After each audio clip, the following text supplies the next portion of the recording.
What's up, people? Look, I wanted to jump on and share my thoughts on the most recent domestic issues.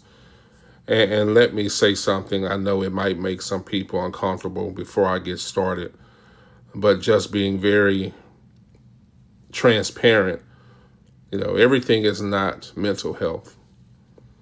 And if we keep calling everything mental health, we're going to keep burying our families, our men, our young men.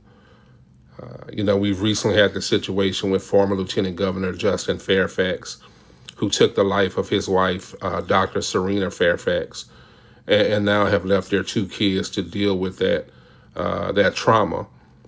And today, right here in Louisiana and Shreveport, 8 children, ages 1 to 14, are gone based upon or what we know to be or allegedly domestic situation. At some point we've got to start asking, what's really going on with our men, our male youth, our young men, what is going on?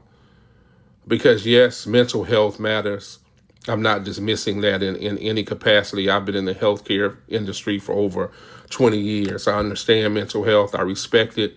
In many cases, I have also encouraged it for a lot of our men and male youth.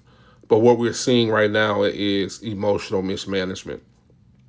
And this is the lack of emotional intelligence.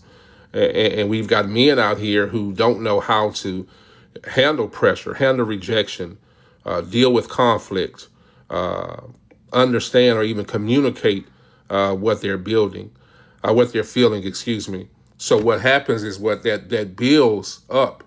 And when that builds, it takes one moment or one decision and not having those tools, and everything is gone. And we saw that in the last 24, 48 hours with the two most recent domestic situations.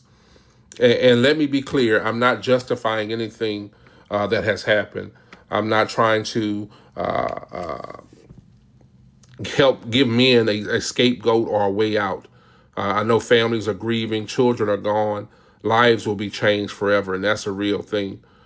But we can't keep skipping over the root, because this didn't start with a trigger. It started with an emotion that was never managed, or lack of ability of knowing or education on how to manage that. And that's why I keep talking about emotional intelligence, if you follow me. This is why I wrote my book. This is why my podcast has pivoted to be more about this versus